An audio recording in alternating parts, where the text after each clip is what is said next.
All right. Welcome. Thank you. To another episode. Welcome to another episode of My Story to the World. You can just read it off my shirt. My Story to the World. Yes. And here in My Story to the World, we interview amazing people like you just so that we can share stories of resilience, stories that can inspire other people watching. So I'm so happy that you can make it on the podcast today. Thank you. Thank you. Wow. You're welcome. All right, so we'll start with a brief introduction. Can you tell us about yourself? Okay. I am Dr. Crown Cyril, and I just love people. You love people. And I love God. You love God. Yes. Amazing. Okay, so the story of yours, because I know you have many stories from your life. Even you are holding the book of one of your stories, right? Oh, you have 2 books. Oh. 4 books, actually, but I brought only 2. They can't hear you, sorry. 4 books I have. I brought only 2. Oh, okay. Do you want me to showcase or you want to hold it up? Okay. Okay, can do this. That's my first book. This is your first book. It's titled Divine Setup. Where can people get this if they want? They can just call me directly. Okay, you are telling, so you can't get this like online. You have to contact Dr. Crown directly if you wanted this book. This book actually is one of the stories she wanted to share, but I will let you grab the book because this story is also interesting. It's a very important story of your life. It's a story of, do you want to give the summary before we go into the story for today? Being rescued from a mob, an angry mob, innocent accusation. Yes. So this story is very intriguing. It goes page by page. Each chapter is written by different eyewitness accounts or people that were related to her and how they heard about her being almost lynched but not killed. So she was really terribly, beaten and bruised. So this story is good. I've read this one. So thank you, Dr. Crown. My 4th book. This is your 4th book. What is this one about? Well, this is a story about your life? Understanding. No, it's not really a story. Yes. Just a book that she has. This is one of Dr. Crown's book. And you have another one? I didn't bring the rest. You didn't bring the other 2? Okay. Perfect. No, what is this book in your hand? Because I'm curious, and they might be curious too. This one was when I was conferred as a doctor. Oh, your honorary doctorship. Yes. She released this memoir. Oh, yes. Okay. Like a journal. Mm-hmm. Okay. Perfect. Beautiful. Thank you for bringing all these to the show. And but the story that I heard about you, or that you shared in one of our previous meetings and events where we were all just sharing stories, which I want to share with you guys on today's podcast, and I would like her to share, is the one about how a story changed her life. Okay. And that really touched me because we here in True Love Movement, My Story to the World, we are just sharing stories. But hearing her story of how a story changed the trajectory of her life, I thought, wow, this is amazing. We should let people know the power of your story. So I've told you the summary or the goal or the lesson here, but please take it away. Okay. I have to give a little background of mine. I am from dual royalty. My parents were all from the royal family. That's my dad and my mom, and they came together. And I was the first child. I am the first child for my dad.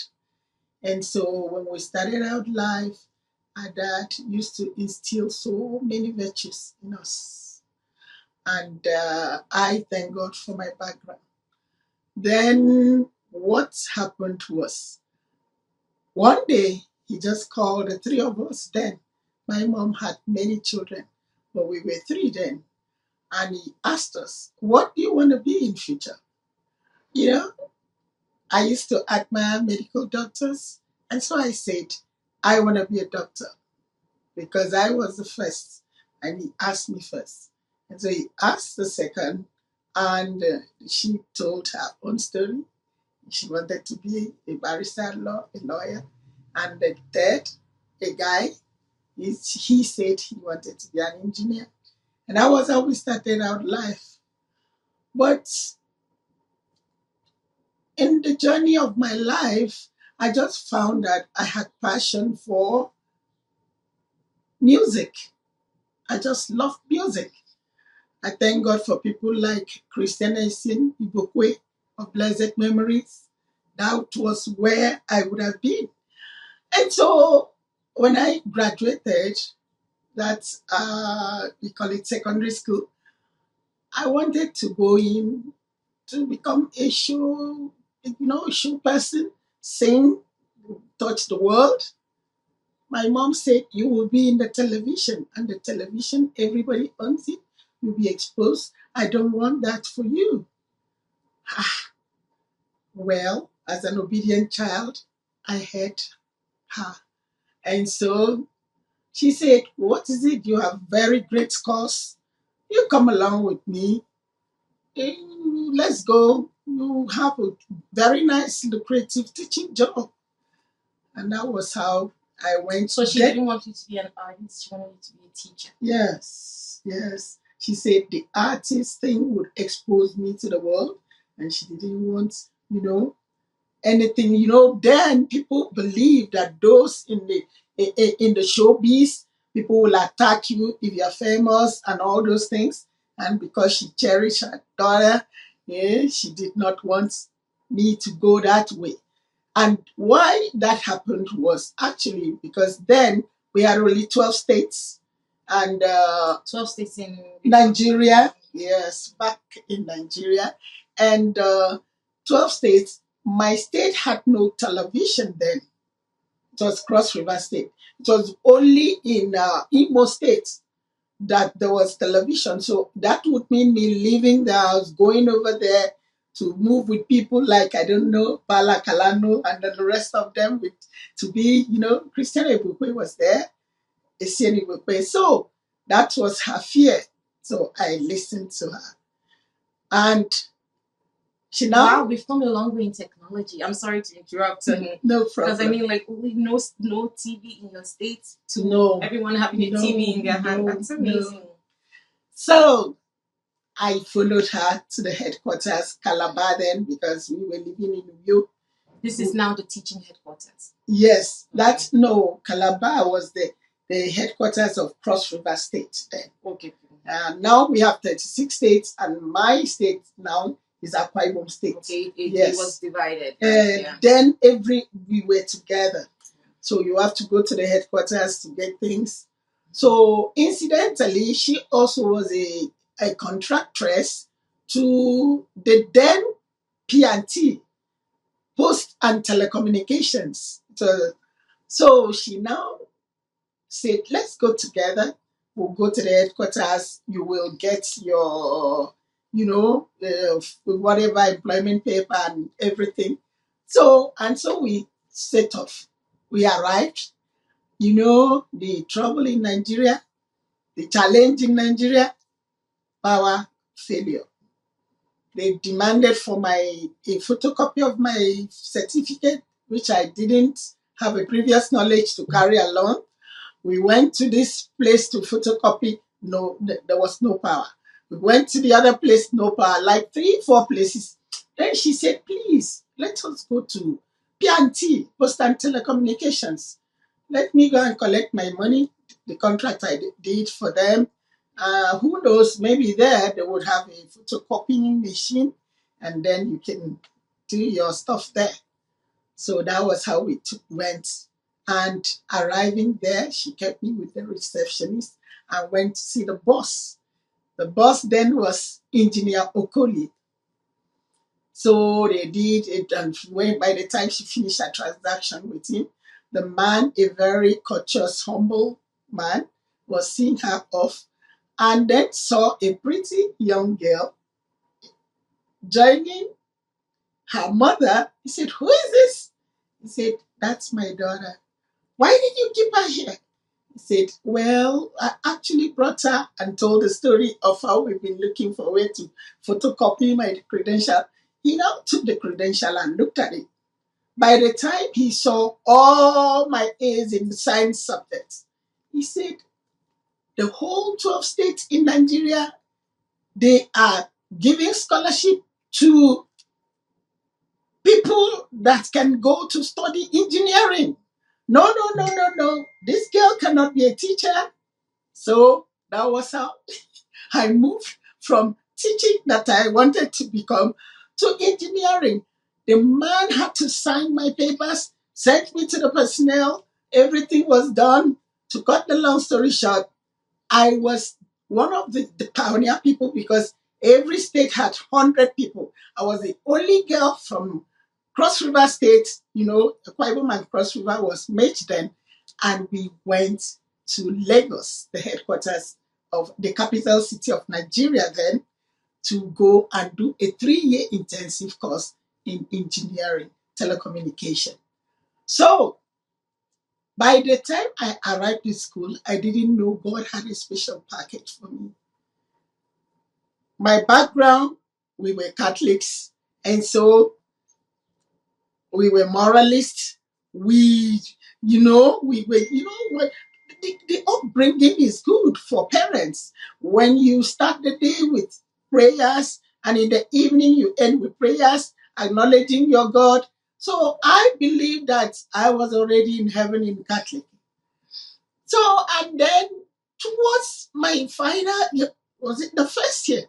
The first year, a man came to me and gave me the story, and that's the crux of this, my interview. What did he tell me? He said, hello, beautiful girl. I always respect people. I stopped because he looked elderly. I didn't know he was one of our students. So he told me, please, can I share a story with you? I said, okay, go ahead. A very nice, humble man. His name is my father in the Lord. He's gone to glory now. What he said is the most important thing. He told me there were two friends. He said friend A and friend B. Friend A and friend B were so much in love with each other that they could not do 1 week without seeing one another. That is how friend A told friend B, I'm coming to visit you. Told him I'll be there by 6 p.m. And in the western part of the world, where in Nigeria, by 6 is getting dark. So he set off from his house to his friend's house is 1 hour. As he left, there was no sign of rain. In the middle of the road, it started raining cats and dogs. He was so drenched. Arriving there, it was dark. He had two people talking inside the room. There was a radio on, and then there was light. So he knocked. Hello, friend B, I'm here.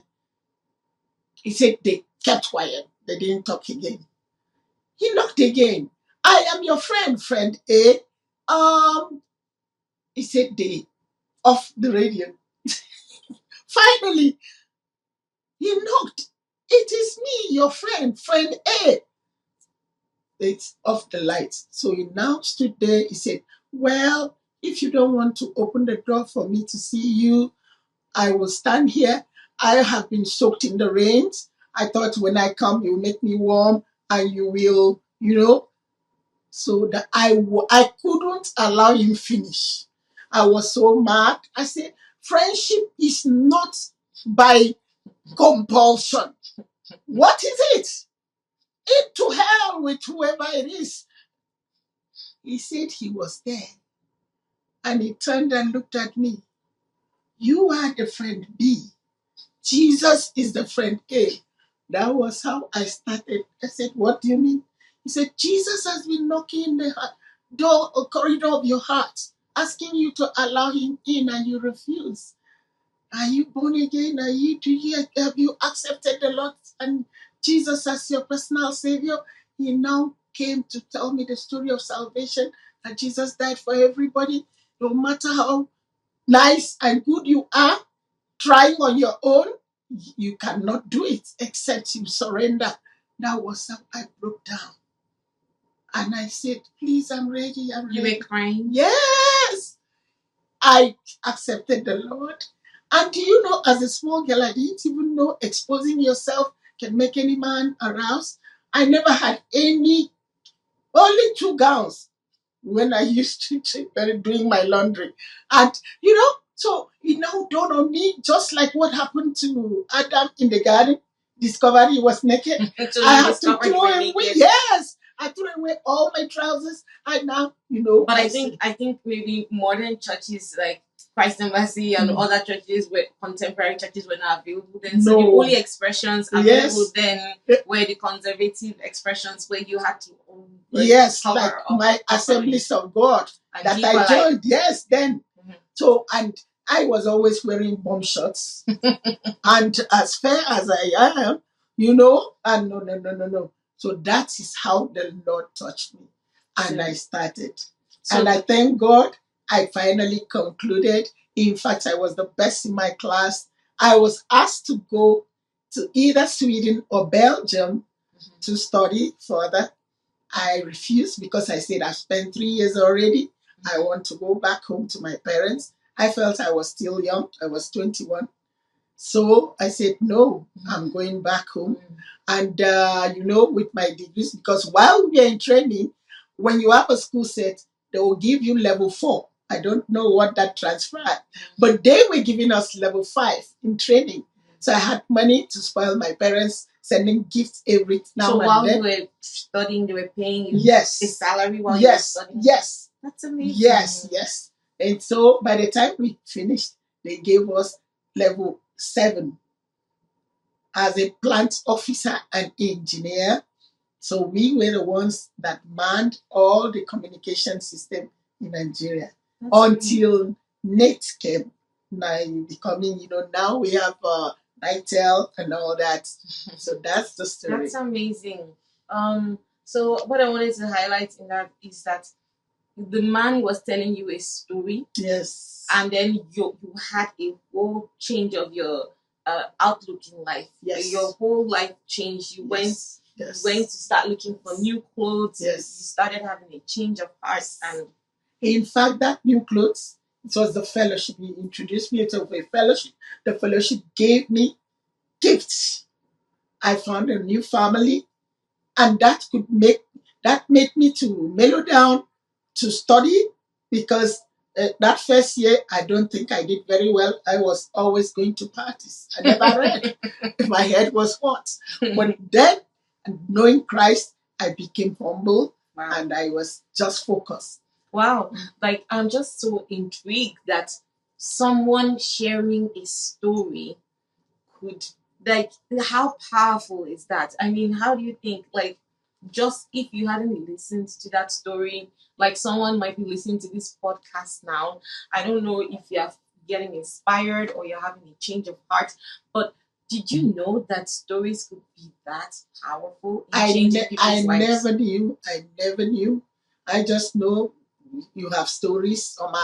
Some are tragedies, some are comedies. So as a good literature student, I was always excited. I read the ones that I know will end as comedy. A good one. A happy ending. Yes. Not the one that is sad. Yes. Like Romeo and Juliet. No. Even the movies I watch and all that, I'll just look at the preview if it ends well. So I never knew. And that gave me the perspective that God is the one in charge of our life. God is the one in charge of our life. Even when I did not listen to even when I did listen to my mom concerning a change of career, God came to intervene to still make me go to where he would meet me. I think that our steps are ordered. Like, Yes. there's something about being in the right place at the right time that makes things, possibilities happen. So many factors could have made that not work. If that engineer Okoli, you said, Yes. wasn't a humble man and wanted to see of your mom, Yes. he would not have seen you. Even my father in the Lord said, when the admission came for him to come, was saying, I am old. Why should I go to mingle with young people? But the Lord said, go, and he listened. So it is good for us, even when we now receive the Lord, to be sensitive to his directives.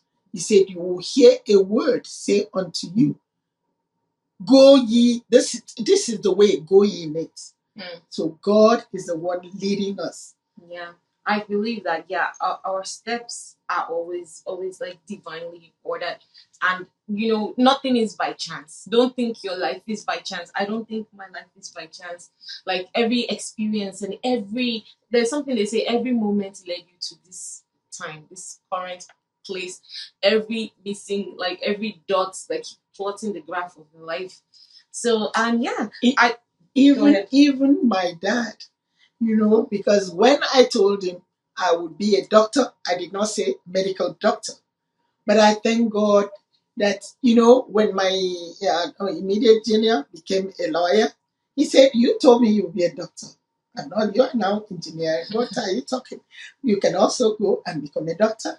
I was just looking at him. We celebrated his 80th birthday. My brother was engineer. But just the year he passed on, I was few years, just a year after I had my PhD, and now I'm a doctor. But it was sad that he was not there to celebrate me. So not a medical doctor, but an academic doctor. Yes. So you kept your word. Yes. You became a doctor. Yes. So we are so profound. And one more question I wanted to ask you. Do you think it's a good thing, or is a good tradition to share people's stories, or for people to listen to stories? Yes, it is. When you have a skeleton in the cupboard, that's when you are afraid. Yes. So if you are a person that, you live your life and you want others to learn from what you passed through, you can share your story. There is nothing wrong in that. And now we have children. I am a grandmother. The future generation, they are looking up to us. When they hear how we persisted, how we, followed through, they also will. Because I heard a story of a guy. Okay, so sorry, I'm sorry to interrupt. So I wanted to ask you one more thing about your life. Okay. Apart from this particular moment of this man sharing the story that made you have such a radical transformation in your life, has there been any other story shared to you that's had a similar effect? Several stories. Several stories.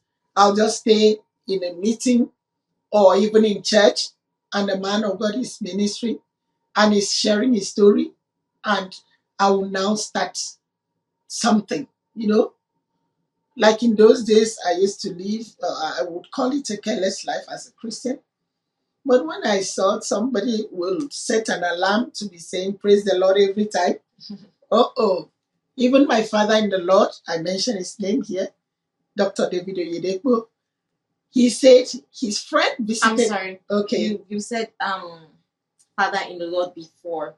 No. Is this referring to the man that shared the story to you? So I just wanted to, in case someone is asking. Okay. No, my father in the Lord, Joseph Eluba, is gone to glory, be with the Lord. So now I'm talking about my father in the Lord now, the church I'm attending as a winner. Okay. Yes. Okay. Yes. So he said, I love that you remembered his name. Yes. Because I remember that time you Holy Spirit brought you didn't get the name. Joseph Eluba. Joseph Eluba. What state is that? Benin. Oh, Benin. No, yes. That's amazing. Yes. Very humble man of God. He's gone to be with the Lord now. So my father-in-law, the Lord, my church winners, Dr. David Oyedepo said his friend. He used to have so many friends from, US, everywhere visiting him. So one of them came and he said between his house and the church, the guy said, I counted 75. Thank you, Jesus. So that is it. When I hear stories like that, I now do something. Like the one I was telling you, that made me to now think of my life as a Christian. People are always concerned about paying tithe of cash. I earn 100,000, I'll give God 10,000. So that's. But what of the time you spend so many times in so many hours on social media or with friends? What of God? So I decided when I heard, how people are disciplined to be able to know and listen to God and hear Him, I decided in my life every day, since we have 24 hours, some people will say 2 hours, 40 minutes. I say 3 hours I'll give unto the Lord. Number one, first hour, I'll dance before the Lord. Either I sing praises or whatever. Number two, I will be speaking in tongues, the spiritual language, because there are many things we desire. The unseen battles the Lord is fighting for us, and the devil does not understand the language of the Spirit. So I speak in tongues for 1 hour, and then the last hour, I'll just read the Bible. So before I now wake up to my family and we have the family altar in the morning or evening. In those days it used to be twice, but now people tend to be busy. So even if it's once, God will help us. Fantastic. It's so good that like you came from not being too spiritual or someone who wasn't really into maybe like church activities and all that to now be someone who is now in such a very serious spiritual place. I think that transformation stayed with you right from that time on, and you are now even someone who's like doing so many spiritual activities and so many spiritual things.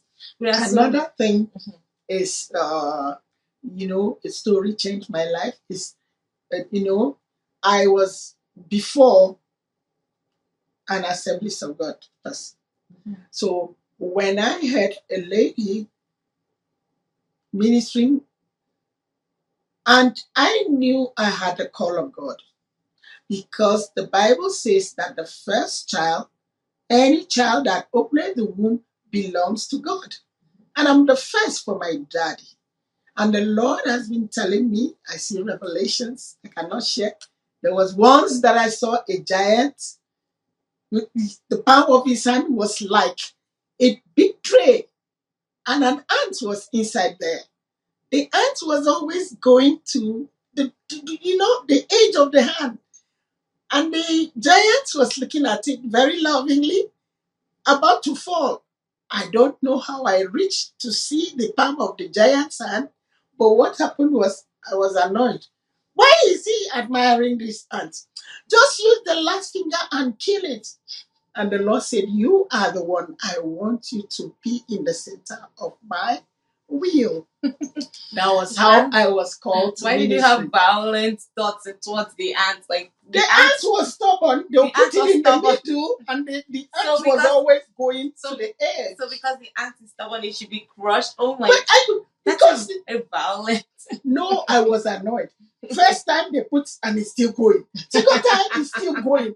So I now saw that this was me, because the Lord told me, that's you. I want you to be in the center of my will. Yeah. Because I want your life to touch people.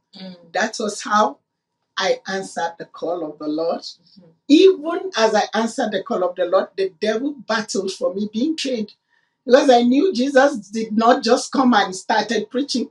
He stayed till 30, You were saying another incident of how a story changed my life. Yes, a lady was ministering.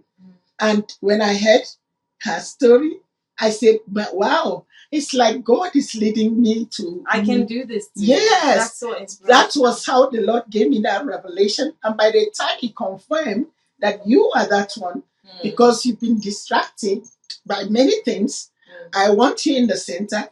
And I now decided to go, even to be trained, because there was a time even Paul was somewhere to be trained by God. So many, when you are called, you have to be trained. I was to go to Bible school at several attacks, but the Lord made me to go to many Bible schools. And now the Lord gave me a ministry that is called, that's why you see this, the ministry that is called Crown Him Lord of All Fellowship International, the ministry for the firstborns. Okay. So I'm a pastor. Thank you. That's great. Thank you so much. Wow. We know you have so many more things to share, but we want to keep the podcast short so that people can actually get to the end of the podcast. So, but thank you. Is there any last thing you want to say to people that are watching? What I want to say is that Jesus Christ is coming very soon. In my first degree, I studied statistics and mathematics, plus computer science. I lectured in the university statistics. So no matter if you make the cutoff mark of 50 or whatever it is, you pass. But in God's examination, 99.9 is failure. So we need to put on the righteousness of Jesus Christ. We cannot make it on our own. So it is not how far, but how well. The last minute counts. The time you're departing, what is it that the Lord, what do you have at your hand as you're going?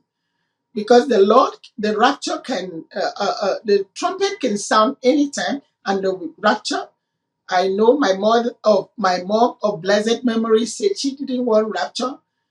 Maybe she knew she wanted to prepare herself, and that morning she was praying and she passed on at a tender age that I will not mention.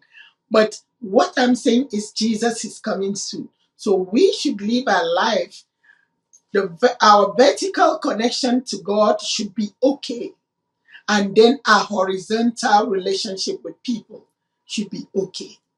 You don't keep malice, the Lord, there was a story told of an old man that never said anything bad about anybody. Even when there was a madman in the village that used to go into farm and pick up many things, foodstuff from people's farm, by the time the accident happened and the guy died, they said, "We are going to catch this old man now." They went to him. "Oh, Johnny is dead." He said, "Oh, we are missing such blue-eyed guy." He never said anything bad. So your vertical connection to God should be okay. And then your horizontal relationship with people should be okay. Then he said, if your heart does not condemn you, God is greater than your heart. The message of the Lord will make it. People say there is nothing like heaven or hell. You are rich, you are in heaven. You are not poor, you are in hell. But I know that God is God. Mm-hmm. And I believe every word in the Bible. Thank you. The way you say thank you, but that's okay. Thank you so much for joining us today and for sharing your story. We are so privileged, to know the stories in your life. Even I want to also talk about this book again. This book she wrote, Divine Setup. You can get a copy. Leave a comment or inbox us. We will get a copy to. I think. Can we give out one free one? This one. We can give this one free one. Okay, yes, we can't give this the fourth one. We can give one free book to the first person to leave a comment. But if you the first 20. You can give the first 20. Yes. Guys, that's something that's generous 20. of you. Thank Yes. you. The first 20 people to leave comments will get the fourth book for free. But if you want this one, you have to get in touch Book with it. Dr. Crown, and she's gonna get a copy across to you. Thank you so much for joining us again, and thank you for sharing your story with us, and your perspective and how your life has changed. And I was really touched when you shared that a story could change a life, and that's why I want to encourage you viewers out there too. If you have a story, make sure you find a way for it to be shared. Thankfully, there are many mediums on social, or like on the internet now that you can do. Even if you don't want social media, there's this podcast platform. There are many other platforms you can share your story, because you don't know who you might be impacting or who you might be inspiring. All right, so I think we've come to the end of this podcast. Thank you so much for joining us. Love God and love people. God bless you. Thank you so much. Yes. Bye. Okay, bye. But your love won't